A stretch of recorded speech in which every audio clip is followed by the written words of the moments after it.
Revision हम लोग का यूनिट 1 खत्म हो चुका था। यूनिट 2 का भी कुछ क्वेश्चन हम लोग कवर कर चुके थे। रिवीजन और डाउट क्लियरेंस क्लास चाहिए था, बहुत दिन से तुम लोग का भी डिमांड था, तो हम लोग पिछले सेशन में शुरू किए थे। पिछले सेशन में हम लोग डीबीएमएस का इंट्रोडक्शन देख रहे थे। ये कौन है? निशांत।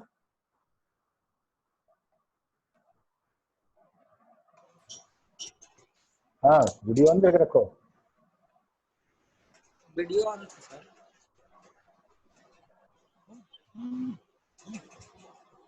तो हम लोगों ने क्या देखा था पिछले क्लास में कि data information, the quality of information, what is database, DBMS, और फाइल मैनेजमेंट सिस्टम क्या होता है, डेटा परसिस्टेंसी देखा था हम लोगों ने। और ये इतना टॉपिक हम लोगों ने लास्ट सेशन में क्लियर किया था।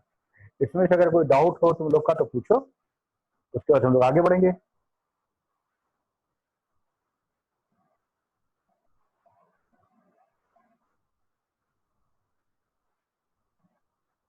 अच्छा प्रेम कुमार, तुम ये बताओ कि अगर हम तुमसे ये पूछें कि व्हाट इज डेटा परसिस्टेंसी, तो क्या बोलोगे तुम?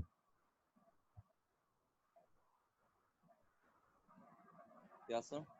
Data persistence, what do you understand by data persistence और डेटा परसिस्टेंसी या परसिस्टेंट डेटा? जैसे बोलो, बात यही है, तुम इसको कैसे एक्सप्लेन करोगे?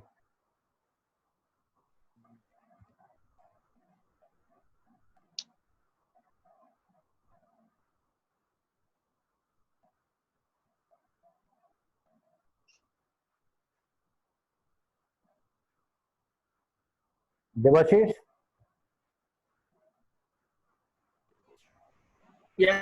सर सर डेटा परसिस्टेंस का मतलब होता है डेटा की उपलब्धता। जब तक हमारा सिस्टम ऑन रहता है तो तब तक डेटा हमारा उपलब्ध रहता है।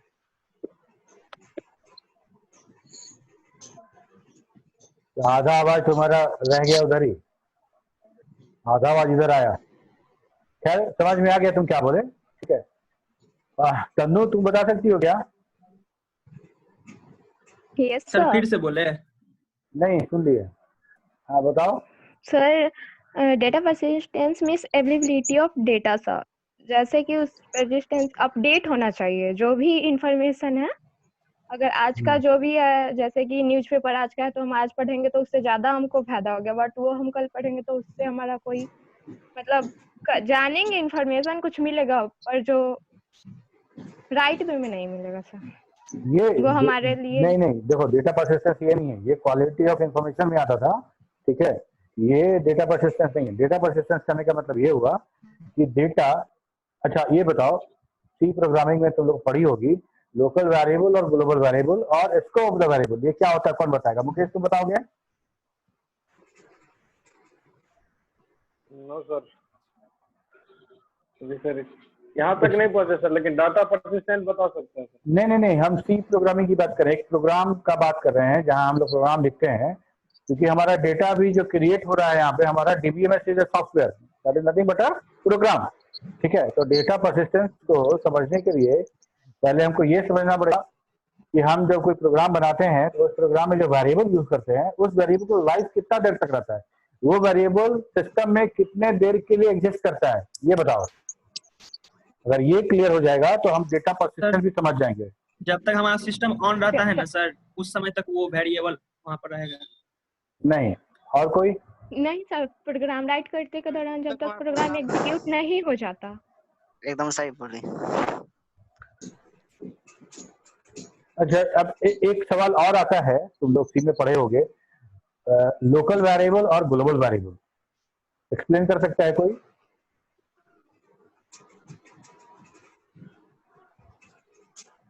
देखो, लोकल वेरिएबल वो वेरिएबल है जो किसी फंक्शन के अंदर हम डिक्लेयर करते हैं। मेन के अंदर, मेन भी एक फंक्शन है, मेन के अंदर अगर कोई हम वेरिएबल डिक्लेयर कर रहे हैं, या कोई और फंक्शन है, स्क्वायर फंक्शन है, फिबोनाची है, किसी फंक्शन के अंदर कोई अगर वेरिएबल हम डिक्लेयर कर रहे हैं तो बोलते हैं कि वो वेरिएबल उस फंक्शन के लोकल है, ठीक है। अब क्या होता है जो फंक्शन के अंदर मतलब करली ब्रेसेस ओपन किए और करली ब्रेसेस क्लोज किए फंक्शन का, उस करली ब्रेसेस के पेयर के भीतर में जितना हम डिक्लेयर किए हैं वेरिएबल, उस वेरिएबल का लाइफ या उस वेरिएबल का एग्जिस्टेंस, या यूं बोलें कि उस वेरिएबल का स्कोप ऑफ द लाइफ या सिंपल स्कोप, सब एक ही बात है, सब एक ही बात है, अलग अलग टर्म यूज होता है, उसका उसी फंक्शन के अंदर होगा, उसी फंक्शन के अंदर होगा। ठीक है, फॉर एग्जाम्पल कोई एक राजा है किसी नगर का, उस राजा का पूरा वर्चस्व उसी राज्य के सीमा के अंदर होगा, वो राजा उसी सीमा के अंदर राजा होगा, उसके बाहर जाएगा दूसरे देश में तो राजा नहीं रहेगा। ठीक है, कोई वेरिएबल उसी प्रोग्राम के लाइफ साइकिल, प्रोग्राम का जो स्टार्टिंग और एंडिंग बाउंड्री है वहीं तक उस वेरिएबल का एग्जिस्टेंस रहता है या स्कोप रहता है या यूज कर सकते हैं हम लोग। जैसे ही हमारा प्रोग्राम का लास्ट लाइन एग्जीक्यूट करके वो प्रोग्राम टर्मिनेट होता है या उससे हमारा स्कोप उसके बाहर जाता है, तो सारा वेरिएबल हमारा ऑपरेटिंग सिस्टम रिलीज कर देता है। ठीक है, ऑपरेटिंग सिस्टम हमको उसको रिलीज कर देता है। समझ में आया बात? जैसे अगर हम डिस्पोजेबल बर्तन के बात करें, जब खाना खाते समय डिस्पोजेबल बर्तन में खाना खाने बाद उसको डिस्पोज कर देते हैं ना। ठीक है, ठीक वैसा ही हमारा। बैकग्राउंड से बहुत आवाज आ रहा है सर। तो आप लोग अपना म्यूट करके रखो। ये कौन है? ये रोल नंबर 37।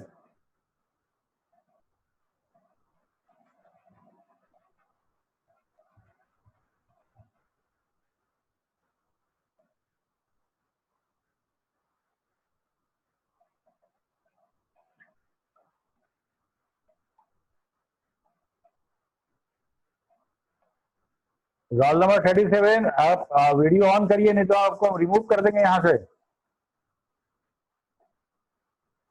क्या है यार, तुम्हें बार बार क्यों बोलना पड़ता है? ये 37 कहाँ गया?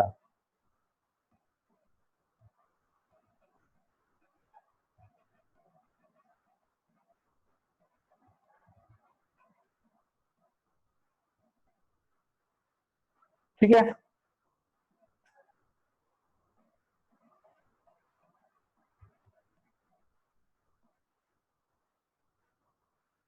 तो हम लोग बात कर रहे थे डेटा परसिस्टेंस को समझने की कोशिश कर रहे थे। ठीक है, तो अब होता क्या है कि हम यूजर से एक प्रोग्राम हम बना रहे हैं, और प्रोग्राम में हम लिखते हैं inter a number, inter your roll number, inter name, inter physics marks, chemistry marks, math marks, सब मांग लेते हैं। और कहाँ स्टोर करते हैं प्रोग्राम में? हम लोग किसी वेरिएबल में स्टोर करते हैं, और उसके बाद फिजिक्स केमिस्ट्री मैथ्स का जोड़ के हम लोग बोलते हैं टोटल हो गया, और बाद में हम कुछ लॉजिक लगा के first division, second division, third division find out कर लेते हैं। सिंपल यही प्रोग्राम हमारा होता है, हाँ कि ना? Yes sir. ठीक है, अब देखो क्या हो रहा है कि हम जो वेरिएबल बना रहे हैं, जिसका डेटा स्टोर कर रहे हैं, और उस डेटा पे हम लोग लॉजिक लगा के कुछ और निकाल रहे हैं आउटपुट, वो डेटा या वो वेरिएबल हमारा एग्जिस्ट ही तब तक कर रहा है जब तक प्रोग्राम एग्जीक्यूट कर रहा है। जैसे ही प्रोग्राम हमारा last line of the program का एग्जीक्यूशन जैसे ही समाप्त होगा, वो प्रोग्राम हमारा ऑपरेटिंग सिस्टम उसको रेडी की से टर्मिनेट कर देगा, बाहर हो जाएगा, वो पूरा प्रोसेसिंग साइकिल से टर्मिनेट हो जाएगा। और टर्मिनेट होने के बाद जिस मेमोरी में वो था, वो मेमोरी रिकवर कर लिया जाएगा फ्री मेमोरी पूल एरिया में, मतलब वो मेमोरी हम रिकवर कर लेंगे और वो खत्म हो जाएगा। तो जितना डेटा वो वेरिएबल अगर कोलैप्स करता है, तो जितना डेटा स्टोर किए हुए था वो सारा डेटा हमारा वो भी मेरा वैनिश हो जाता है। ठीक है, तो अगर इस सिस्टम की बात करें कि हम डेटा एंटर किए और मेरा एग्जीक्यूशन हुआ और स्क्रीन पर डिस्प्ले देख लिए या प्रिंटर से प्रिंट कर दिए, यही अगर सिनेरियो रहता हमारा, डेटाबेस नहीं आता अभी, और ऐसे ही हम करते, तो हम ये बोलते कि जब हमको काम करना पड़ेगा तब डेटा एंटर करना पड़ेगा। ठीक है, आज हम 60 लड़की का एक बैच में 60 स्टूडेंट है, 60 बच्चों का मैंने डेटा एंट्री किया और मैंने रिजल्ट निकाल दिया, रिजल्ट निकाल के तुम लोग को भेज भी दिया और वहां पे नोटिस बोर्ड में चिपका दिया। अब क्या होगा कि अब तुम लोग का कुछ और काम होगा, तो 60 स्टूडेंट का फिर से एंट्री करना पड़ेगा। क्यों? क्योंकि डेटा अवेलेबल नहीं है। पिछला बार डेटा लोकल वेरिएबल में था और लोकल वेरिएबल प्रोग्राम इंड होते ही खत्म हो गया, वैनिश हो गया और वो डेटा खत्म हो गया। तो इसको ये बोलेंगे कि डेटा, पहले वाला डेटा परसिस्टेंट नहीं था, ठीक है, क्योंकि डेटा रखे कहाँ थे, डेटा रखे थे लोकल वेरिएबल में, और लोकल वेरिएबल कहाँ रहता है, प्राइमरी मेमोरी में, और प्राइमरी मेमोरी का नेचर क्या है, वोलाटाइल, ठीक है। यस ठीक है, या तो प्रोग्राम मेरा इंड हो जाए या सिस्टम बंद हो जाए, किसी भी कारण से हमारा वो डेटा नेक्स्ट टाइम हमको अवेलेबल नहीं रहेगा। तो अब रहा बात कि अब तुम लॉजिकली सोच के देखो, सिर्फ 60 स्टूडेंट हैं, फिर भी जब काम पड़े तब सबका रोल नंबर, आईडी, उनका नाम, पिताजी का नाम, एड्रेस, फोन नंबर, इतना एंट्री करना पड़ेगा 7 बच्चों का, ठीक है। सिर्फ 60 है, तब ऐसा हमारे पास रिकॉर्ड 1000, 10,000 रिकॉर्ड भी हो सकता है। तो ये प्रैक्टिकली संभव नहीं था कि हम कंप्यूटर से इतना डेटा प्रोसेस करें और हर बार प्रोसेसिंग में हमको सारा डेटा एंट्री करना पड़े। सोच के देखो, संभव है? कभी संभव नहीं हो पाएगा, नहीं सर। ठीक है। तो डेटा परसिस्टेंट की आवश्यकता थी कि हम एक बार डेटा जो एंट्री कर दिए वो डेटा हमारा परसिस्टेंट रहे, वो डेटा अवेलेबल रहे, नेक्स्ट टाइम के लिए भी उस डेटा पे हम कुछ ऑपरेशन परफॉर्म कर सकें, ठीक है। तो अब डेटा परसिस्टेंट करना था। अब डेटा परसिस्टेंसी का मतलब समझ में आ गया यस सर। कि डेटा जो हम एंट्री किए वो डेटा हम प्रोग्राम के लाइफ साइकिल के बीच में ही वहां से एक्सट्रैक्ट कर लेंगे। प्रोग्राम खत्म होगा तो डेटा खत्म, प्रोग्राम खत्म होने के बीच में स्टार्ट हुआ, कीबोर्ड से डेटा लिए और यहाँ खत्म हो रहा है, खत्म होने के बीच में जिस समय हमारा वो वेरिएबल अलाइव है डेटा के साथ, उसी समय हम किसी फाइल में उस डेटा को हम भेज देंगे बीच में ही, और वो फाइल में सेव हो जाएगा। तो हमारा डेटा उस लोकल वेरिएबल से जिसका नेचर था कि वो वैनिश कर जाता था, उससे हम डेटा लेके हम परमानेंट स्टोरेज में फाइल की शक्ल में उसको स्टोर कर दिए, ठीक है।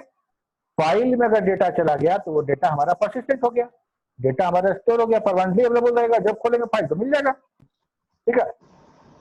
हम लोगों ने इसी दरमियान एक बात और किया था कि अगर किसी जो काजल कुमारी बार बार एंट्री करने की कोशिश कर रही है और उसका प्रॉपर फॉर्मेट में नहीं है, इसीलिए उसको हम अलाउ नहीं कर रहे हैं, तुम लोग को इसको कम्युनिकेट कर दो, ठीक है, कि उसको प्रॉपर फॉर्मेट में रखेगी तभी उसको अलाउ करेंगे, अदरवाइज हम नहीं अलाउ करेंगे।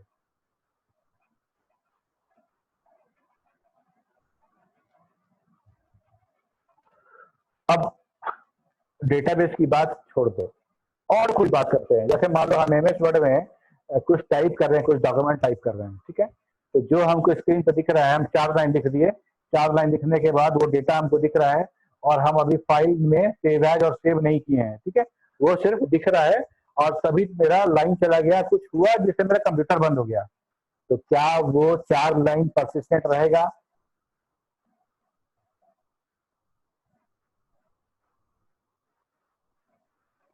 बोलो। No sir. नो सर, नहीं डेटा रहेगा, वैनिश हो जाएगा सर। डेटा वैनिश हो जाएगा, सेम वही चीज। हम अगर एमएस वर्ड को तुम अपना सी का प्रोग्राम समझो, ठीक है, सी का प्रोग्राम जैसा समझो, ठीक है, और हम जो डेटा हम कीबोर्ड से टाइप कर रहे थे, किसी न किसी वेरिएबल में सेव हो रहा था एमएस वर्ड के अंदर, किसी न किसी वेरिएबल में एमएस वर्ड में सेव हो रहा था, और जैसे ही हमारा प्रोग्राम खत्म हुआ वो वेरिएबल का स्कोप खत्म हो गया और साथ में जितना डेटा, जितना टेक्स्ट स्टोर था वो सारा खत्म हो गया। अगर बीच में अगर हम सेव एज कर लेते, डॉक्यूमेंट को बंद करने के, क्लोज करने के पहले सेव एज कर लेते, तो उसी वेरिएबल का डेटा हमारा डॉक फाइल में चला जाता, डॉक्यूमेंट फाइल में, और वो डेटा हमारा परसिस्टेंट हो जाता। इतना ही सिंपल सा बात है।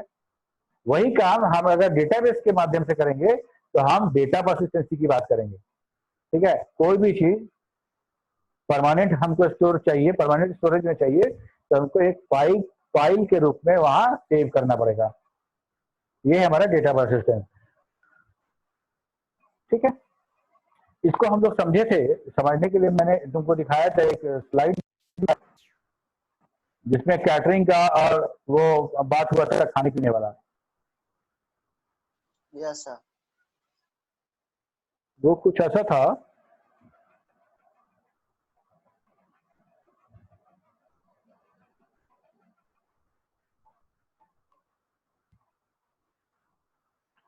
ये बोल रहे हैं कि मान लो किसी के यहाँ कोई फंक्शन है और वहां पे वो एक कैटरिंग सर्विस बुलाया और कैटरिंग सर्विस लिख रहा है कि सर्विंग टिल 11 PM, 11 बजे तक ही वो सर्विस देगा, उसके बाद नहीं देगा।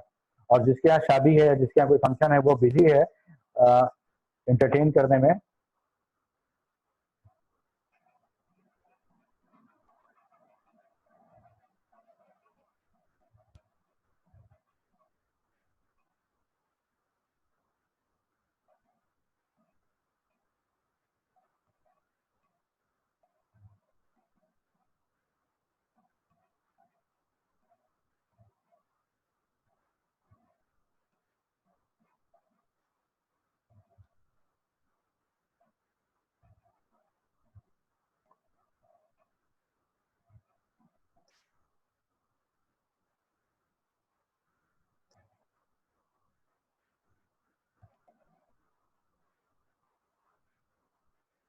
ठीक है, तो अब क्या करें?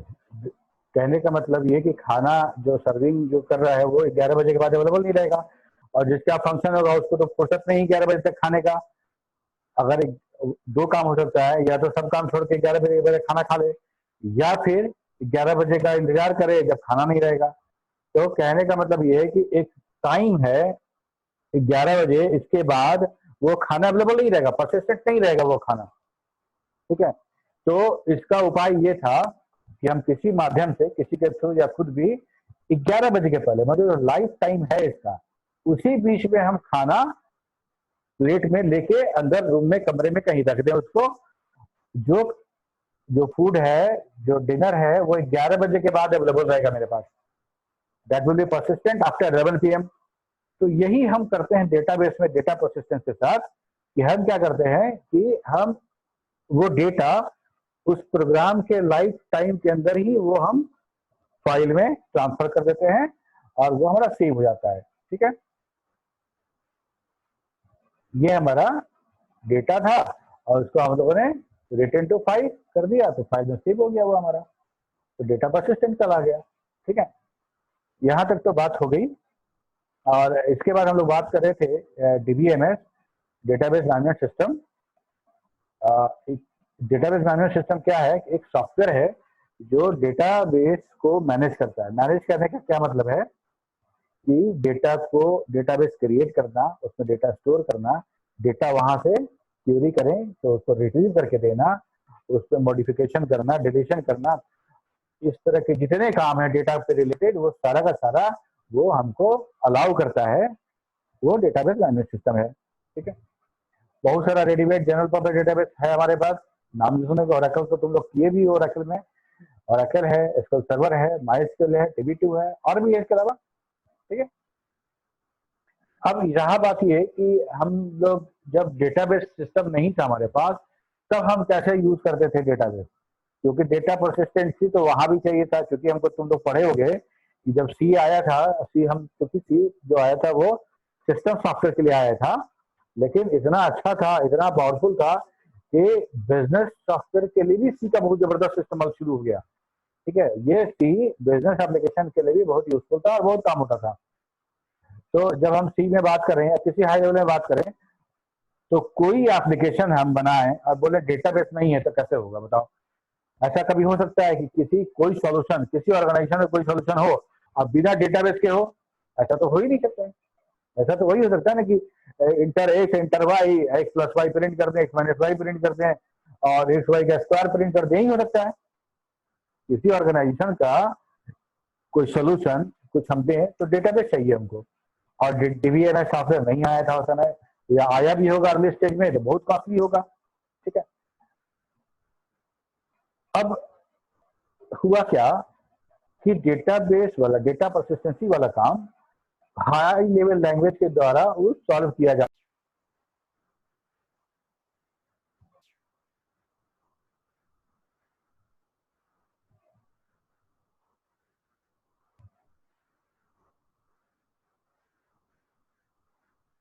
हाँ, कोई हैंड रेज किया, बोलो।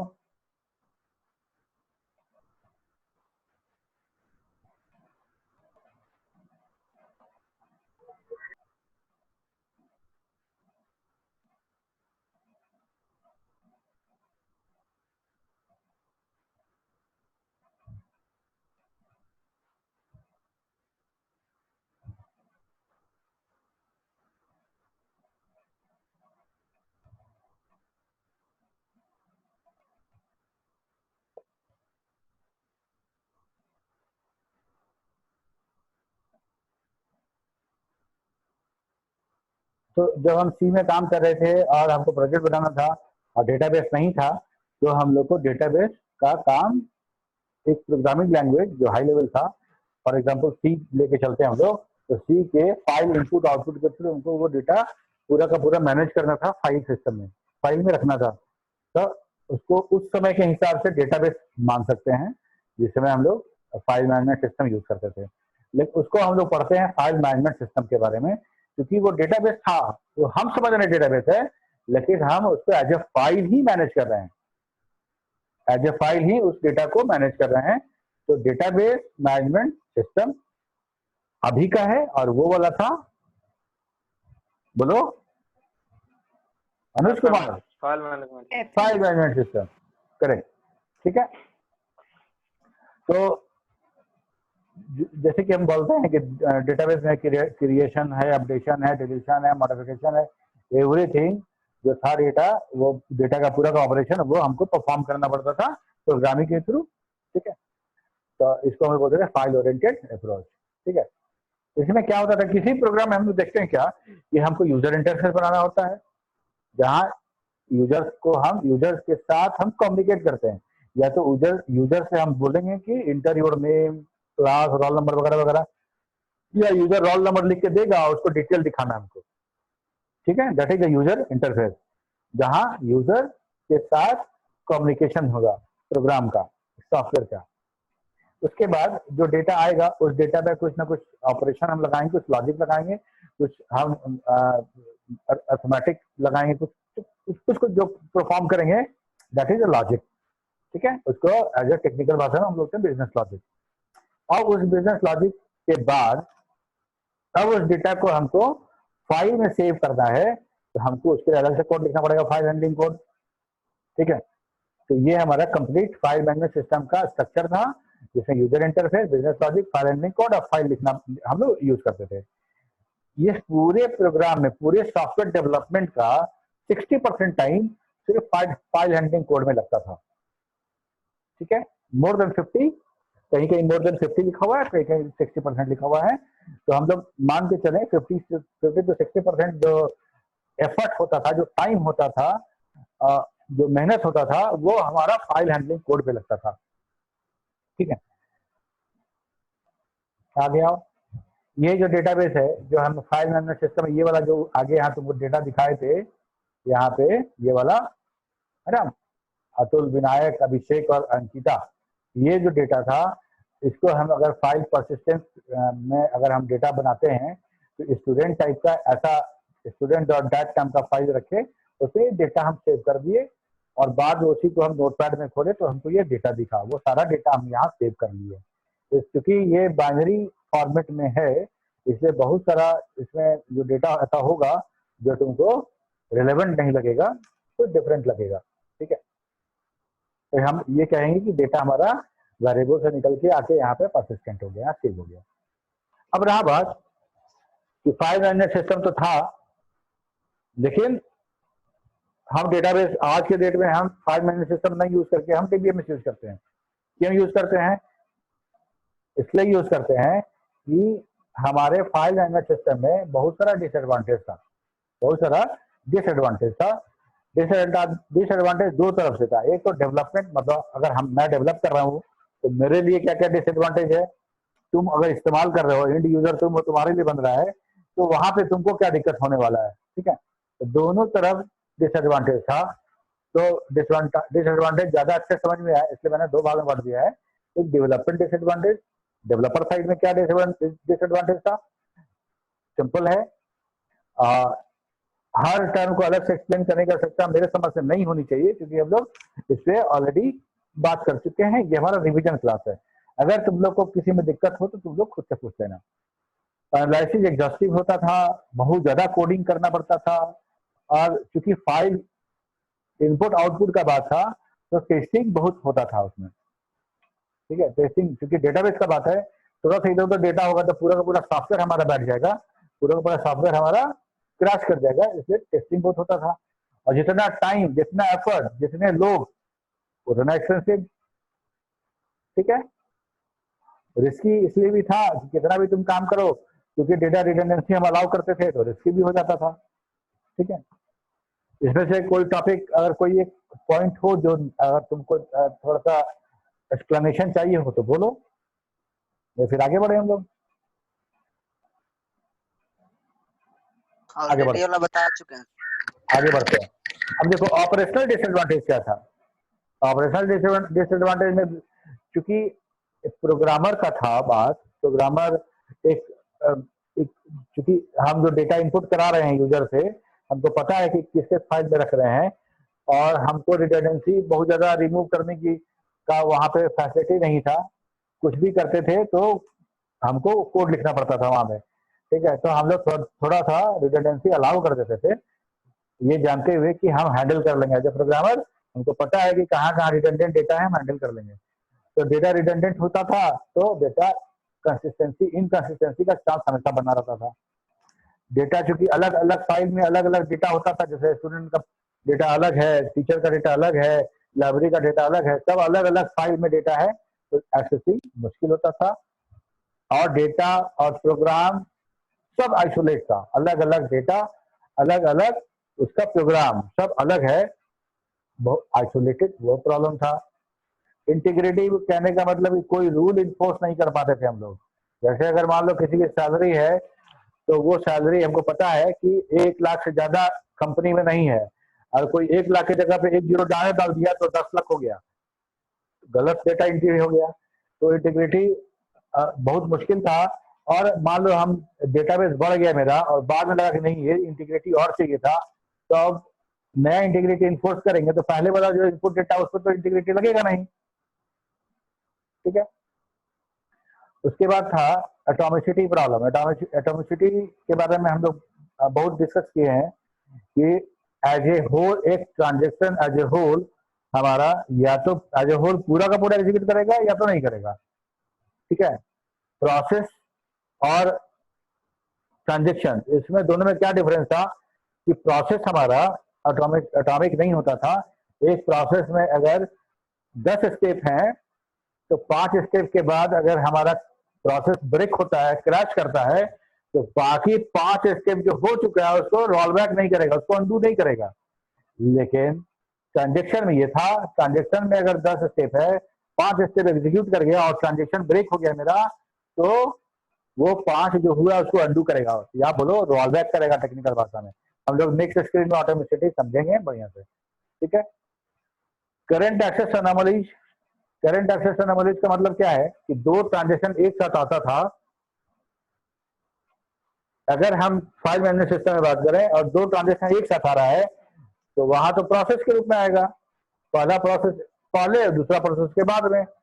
तो कंकरेंट का मतलब नहीं हुआ। कंकरेंट का मतलब क्या होता है कि एक टाइम में 2 ट्रांजेक्शन टेक प्लेस, है ना, 2 ट्रांजेक्शन टेक प्लेस साइमल्टेनियसली।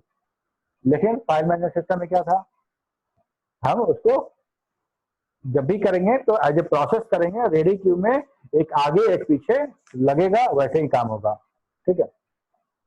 तो हमेशा जब कंकरेंट दो ट्रांजेक्शन एक साथ अगर हम रखते थे तो हमारा क्या होता था कि हमारा डेटा इनकंसिस्टेंट हो जाता था, ठीक है। कैसे अभी हम लोग नेक्स्ट स्क्रीन में देखेंगे। सिक्योरिटी प्रॉब्लम भी था बहुत। आज के डेटाबेस में हम अगर यूजर बनाते हैं तो यूजर को हम ये प्रिविलेज दे सकते हैं, ये रोल दे सकते हैं उसको कि तुम किस किस टेबल पे क्या क्या ऑपरेशन तुम परफॉर्म कर सकते हो, ठीक है। मान लो हम यूजर बनाए और वो यूजर मान लो कि यूजर XYZ कोई है, समीर सिंह है कोई, ठीक है, और वो क्लर्क है कंपनी का। तो एक क्लर्क के लिए किसी डेटाबेस में से रिकॉर्ड डिलीट करने का परमिशन नहीं होना चाहिए, ठीक है। कुछ टेबल ऐसा हो सकता है जिसमें कि कंपनी का बहुत सीक्रेट इंफॉर्मेशन हो, उसको लिस्ट भी करने का उसको परमिशन नहीं होना चाहिए, ठीक है। तो हम किस टेबल पे कौन यूजर व्यू कर सकता है, इंसर्ट कर सकता है, मॉडिफिकेशन कर सकता है, या रिकॉर्ड डिलीट कर सकता है, ये सारा का सारा सिक्योरिटी कंसर्न था जो हम नहीं कर सकते थे फाइल मैनेजमेंट सिस्टम में। फाइल मैनेजमेंट सिस्टम में ये काम हम नहीं कर सकते थे कि यूजर बेस हम रोल हम बनाए, तो सिक्योरिटी प्रॉब्लम उसमें था, ठीक है। डेटा रिडंडेंसी एंड इनकंसिस्टेंसी हम लोग बात कर चुके हैं इसके बारे में, ठीक है।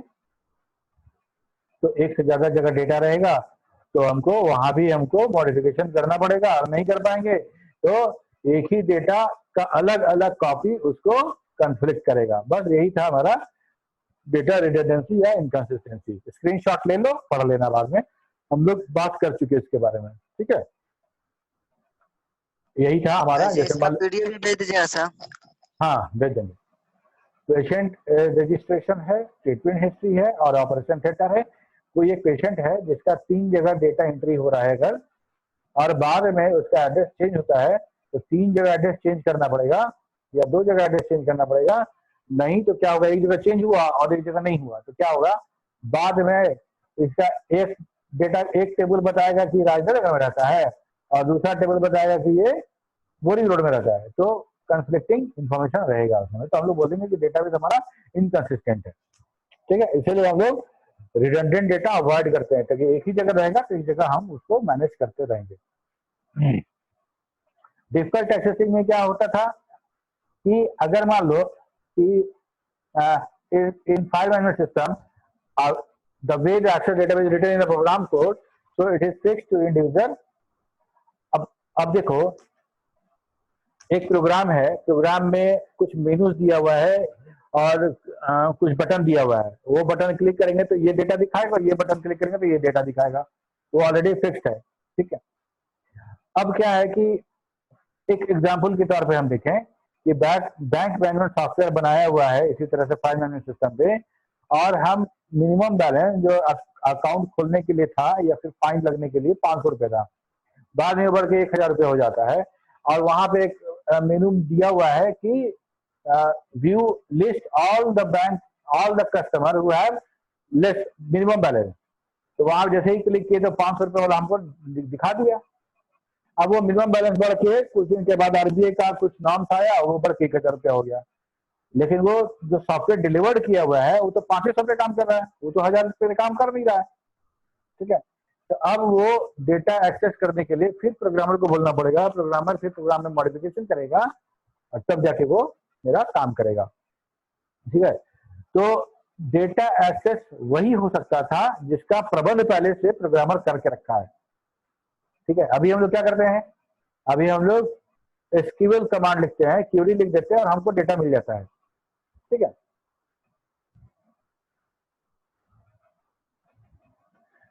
जैसे ये हमारा सी में लाइब्रेरी मैनेजमेंट का एक सॉफ्टवेयर बना हुआ है। अब देखो यहाँ पे हम लिखते हैं इंटर बुक इंफॉर्मेशन है, डिलीट है, इश्यू है, रिटर्न है। यहाँ पे अगर हमको ये दिखना है कि आज के डेट में टोटल कितना बुक इश्यू हो चुका है, टोटल कितना बुक इश्यू हुआ है, वो इसमें ऑप्शन नहीं है, तो ऑप्शन वो हमको नहीं मिलेगा देखने के लिए। मिलेगा नहीं सर। उसका अरेंजमेंट पहले से यहाँ होता मेनू में तो हो मिल जाता, नहीं है, ठीक है। डेटा आइसोलेशन क्या है, data isolated in the file management system and stored in different file, this files can be in different format. अलग अलग फॉर्मेट में फाइल रखा हुआ है, जो हो सकता है कोई बाइनरी फॉर्मेट में हो, कोई टेक्स्ट फॉर्मेट में, अलग अलग फॉर्मेट में है, तो सारा डेटा आइसोलेट करके रखा हुआ है। तो आपको एक एप्लीकेशन लिखना, सारे डेटा को गैदर करके, सारे आइसोलेटेड डेटा को गैदर करके कुछ एप्लीकेशन लिखना है, वो बहुत डिफिकल्ट है, वो बहुत डिफिकल्ट था। डिफिकल्ट कहने का मतलब असंभव नहीं था, डिफिकल्ट था, टाइम ज्यादा लगता, और हम इतना टाइम लगा दें कि सॉफ्टवेयर में कि इतना महंगा हो जाए कोई उसका कोई वैल्यू ही ना रहे, ठीक है। तो इसलिए वो मुश्किल हुआ करता था, डेटा आइसोलेशन भी बहुत बड़ा प्रॉब्लम था हमारा। इंटीग्रिटी प्रॉब्लम वही, कोई रूल लगाना है, कोई प्रोटोकॉल इन्फोर्स करना है, तो हम हर डेटा को इंडिविजुअली हमको चेक करना पड़ता था, इफ कंडीशन के थ्रू तभी हो पाता था। ऐसा नहीं है कि हम बता दिए कि भाई एज जो है वो 90 से ज्यादा नहीं होगा या 99 से ज्यादा नहीं होगा, तो कोई अगर गलती से 999 डाल दिया तो बोलेगा कि भाई आपका डेटा गलती है। हम मार्क्स एंट्री कर रहे हैं और हमको पता रहेगा कि 100 से ज्यादा मार्क्स किसी का नहीं है, और गलती से किसी से ज्यादा दब गया तो हमको मैसेज मिल जाएगा डीबीएमएस केस में कि भाई आपका डेटा गलती है। लेकिन ये फाइल मैनेजमेंट सिस्टम में ये बहुत मुश्किल था, ये हमको खुद से करना पड़ता था। और ये तब और मुश्किल होता था कुछ डेटा एंट्री हो चुका है, मान लो हमारा डेटा 500 डेटा है और आज समझ में आता है कि भाई ये हमको एक इंटीग्रिटी और लगाना था, हाँ, कि एक और कुछ रूल लगाना था, तो वो रूल लगाएंगे तो 500 एक बार रिकॉर्ड से होगा, 500 रिकॉर्ड तो उस रूल का बगैर हो चुका है। ठीक है, ये बात हो गया। Atomicity problem, all instruction of the transaction will execute और नो इंस्ट्रक्शन विल एग्जीक्यूट, या तो सब करेगा या तो कुछ नहीं करेगा। फाइल मैनेजमेंट सिस्टम सॉफ्टवेयर जो था run like a process under the operating system control which without any further management system, and a process is not having atomicity problem, but a transaction must have atomicity problem.